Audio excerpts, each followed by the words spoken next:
नमस्कार, मी संदेश महाडिक. आपल्याला लहान व्यवसायाची मार्केटिंग कशी करायची हे सांगणार आहे. एखादा छोट्या व्यवसायाला मोठ्या लेवलपर्यंत कसे घेऊन जायचं याची एक पद्धत सांगतो. Be your on brand ambassador. खूप वेळा काय होते, जास्तीत जास्त व्यावसायिक मार्केटिंग ह्यासाठी करत नाहीत की मार्केटिंगसाठी एखादा हिरो, सुपरस्टार, क्रिकेटर यांना मार्केटिंगसाठी खूप पैसे द्यावे लागतात. आपल्या प्रोडक्टची मार्केटिंग अमिताभ बच्चनकडून जर करून घ्यायची असेल तर त्याला खूप पैसे द्यावे लागतील.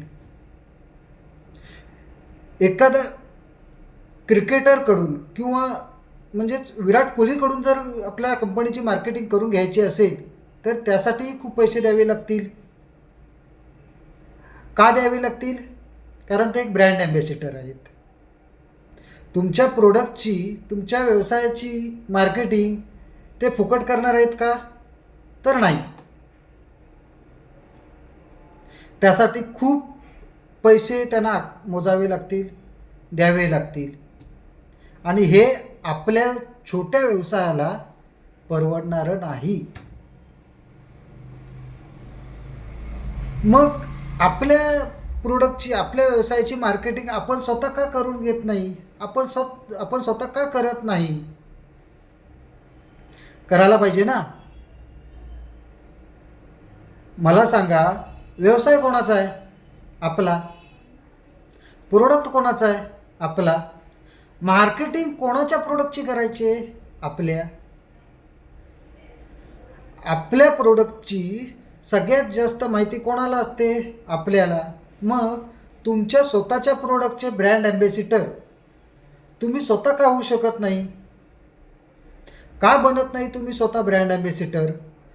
तुम्ही MDH कंपनीचं नाव ऐकलं आहे? MDH company. उत्तर जर नाही असेल ना, उत्तर नाही, तर तुमच्या घरात जा आणि घरातल्या किचनमध्ये जाऊन विचारा की आपल्या जेवणामध्ये आपण कोणत्या कंपनीचे मसाले वापरतो. त्याचं उत्तर तुम्हाला तिथे भेटेल. आजच्या घडीला खेड्यापाड्यापासून ते अगदी शहरापर्यंत प्रत्येक घरात MDHचे तुम्हाला प्रोडक्ट भेटतील. ह्या MDH कंपनीचं मार्केटिंग, ह्या MDH कंपनीचं ब्रँड ॲम्बॅसेडर कोण आहे? तर ते स्वतः आहेत.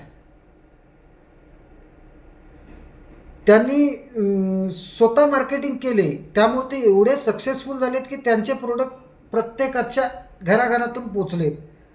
आज भारतात नाही तर अगदी देश विदेशात पोचलेत ते.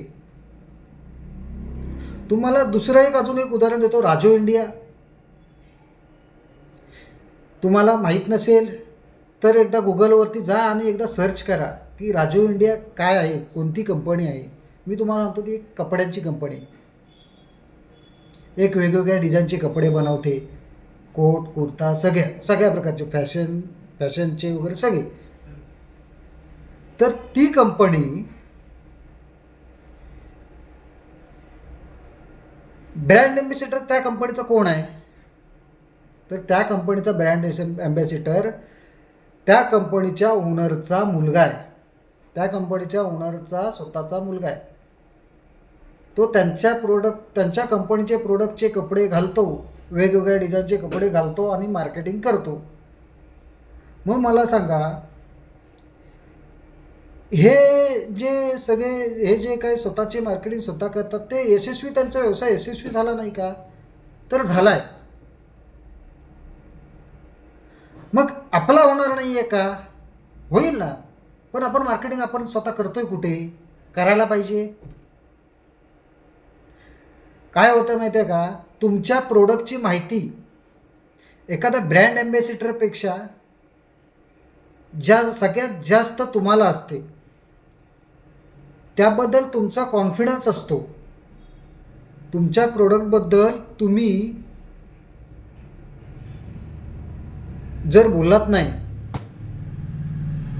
आणि जर बाकीची लोक बोललीत तर त्यावर कोणी विश्वास ठेवत नाही आणि ठेवणार पण नाही. कारण तुमच्या प्रोडक्टची जी माहिती, प्रोडक्ट कशा पद्धतीचं आहे, कशा पद्धतीने त्या प्रोडक्टचं किती टिकाऊ आहे हे सगळ्यात जास्त तुम्हाला माहिती असतं. त्याच्यामुळे त्याची सगळ्यात जास्त सगळ्यात चांगल्या पद्धतीने आणि एकदम कॉन्फिडन्सली त्याचं मार्केटिंग तुम्ही करू शकता. पण ते आपण करत नाही. मी म्हणतो की आपल्या प्रोडक्टची मार्केटिंगची सुरुवात तर करा. का आपण स्वतः करायचं नाही? विचार करा. मी माझ्या प्रोडक्टची मार्केटिंग मी स्वतः का करू नको? मी स्वतः का ॲड शूटिंग करू नको? मी स्वतः का सोशल मीडियावरती जाऊ नको? मी तुम्हाला सांगतो, तुमच्या प्रोडक्टची जर तुम्ही स्वतः मार्केटिंग केली तर त्या तुमच्या प्रोडक्टकडे सगळ्यात जास्त लोक ॲट्रॅक्टिव्ह होतील. तुम्हाला त्या बिग बॉस मराठीमधला तुम्हाला तो सूरज माहिती आहे, सूरज चव्हाण. बघा, एक छान कॅरेक्टर आहे तो सूरज चव्हाण. हा म्हणजे त्याला एखादा म्हणजे काय म्हणतात त्याला, तो बिग बॉसमध्ये ज्यावेळी जातो, बऱ्याच वेळा लोकांना काय वाटतं की तो सूरज चव्हाण बिग बॉसमध्ये आल्यामुळे तोच फेमस झाला आहे. तर असं नाही आहे. बिग बॉसमध्ये ज्यावेळी प्रत्येकाला सिलेक्शन करून घेऊन आलं ना, त्यावेळी प्रत्येकाची कॅपॅसिटी चेक केल्या गेले. त्यांचे जे व्ह्युअर्स होते, त्यांचे सबस्क्रायबर किती होते, ते किती फेमस आहेत, हे सगळं बघितले गेले. त्या माणसांमुळे बिग बॉसची जी काही हे आहे, TRP कसा वाढेल हे बघून त्यांना घेतलं आहे. त्याच्यामुळे सूरज चव्हाण हा पहिल्यापासूनच म्हणजे त्याचे फॉलोअर्स एवढे होते की ते बिग बॉसच्या माणसांचे लक्ष त्याच्याकडे गेले. त्याला ते लोक घेऊन आले आणि त्या सूरज चव्हाणमुळे बिग बॉस मराठी लोक आवडीने, अगदी घराघरातून आवडीने बघू लागले. तर मला सांगा, तो सूरज चव्हाण त्याला काय लिहिता येत होतं का? लिहिता येतं? नाही. त्याला वाचता येतं का? तर नाही. मग त्याला काय येतं म्हणून तो फेमस झाला? तर माझ्या मित्रांनो, त्याला मार्केटिंग चांगलं करता येतं. त्याला स्वतःचं ॲडव्हर्टायझिंग, त्याला स्वतःची रील्स कशी बनवायची हे त्याला चांगलं कळतं. त्याला माहिती आहे की आपण यूट्यूबला आपली रील टाकल्याच्या नंतर कशा पद्धतीने चालेल. मला सांगा ना, त्याने रील टाकल्याच्या नंतर त्याला कित्येक जणांचा विरोध झाला, कित्येक जणांनी खराब कमेंट्स पाठवल्या, कित्येक जणांनी त्याच्यावरती टीका केल्या. तो थांबला का व्हिडिओ टाकायचा? त्याचा दृष्टिकोन होता की मला 90% लोकांनी मला खराब कमेंट्स केले आहेत, बऱ्याच जणांनी ते बंद केलं असतं. एवढी लोक बोलतात, एवढे खराब बोलतात, तर त्यांनी बंद केलं असतं. पण ह्याने विचार केला की 90% लोक जर बोलत आहेत, पण 10% लोक तर माझं व्हिडिओ एकदम आवर्जूने बघतायत, त्यांना आवडतोय व्हिडिओ माझ्यातला सच्चेपणा आवडतोय त्यांना. तसाच तुमच्या प्रोडक्टचा सच्चेपणा जर तुम्ही स्वतः जर केलात ना, तर तो लोकांना जास्त आवडेल. तुम्ही करून तर पहा. तर तुमच्या त्या प्रोडक्टची तुम्ही स्वतः ते करून तर पहा, करायला पाहिजे. कारण खूप छान उदाहरण आहे तो सूरज चव्हाण. बघा, बरेच लोकांकडे आत्तापर्यंत तुम्हाला सांगतो, प्रत्येक व्यावसायिकाच्या किंवा प्रत्येकाच्या मोबाईलमध्ये 1500 ते 2000 कॉन्टॅक्ट्स असतात. किती? 1500 ते 2000. अगदी यूट्यूब, फेसबुक, ट्विटर, इंस्टा ह्या सगळ्यांवरती ते अगदी चॅटिंग करत असतात, मजाक मस्ती करत असतात, सगळ्या गोष्टी त्यावरती चालतात.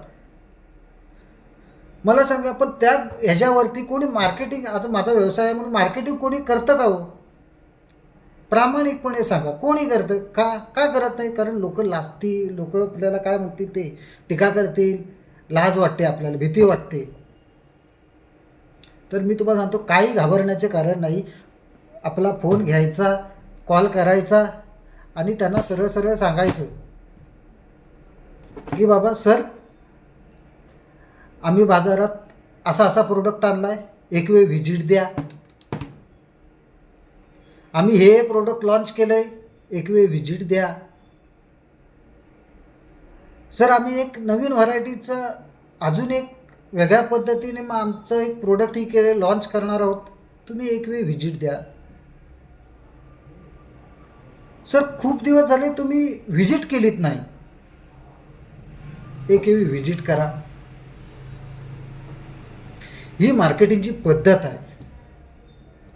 तुम्ही जर लोकांपर्यंत गेलात नाही ना, तुम्ही लोकांना जर फोन केलात नाही ना, तर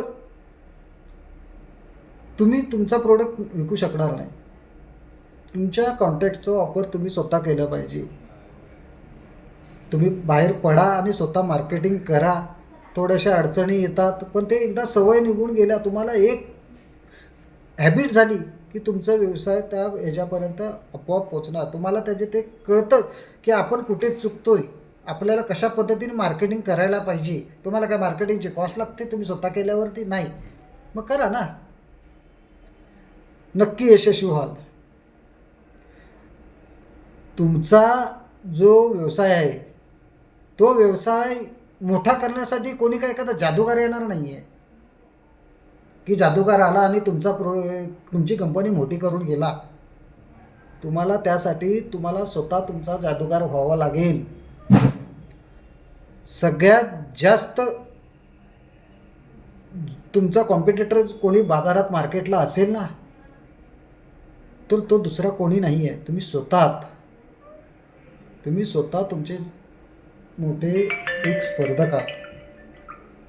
आणि जो माणूस स्वतःशी स्पर्धा करतो ना, त्याला दुसऱ्या कोणत्याही स्पर्धकाची भीती वाटत नाही. दुसरा कोणताही स्पर्धक त्याच्यासमोर टिकू शकत नाही. मला फक्त एवढंच म्हणायचं आहे की तुम्ही तुमच्या प्रोडक्टची मार्केटिंग स्वतः करा. तुम्ही तुमच्या प्रोडक्टचे ब्रँड ॲम्बॅसेडर तुम्ही स्वतः व्हा आणि स्वतःपासून सुरुवात करा. धन्यवाद.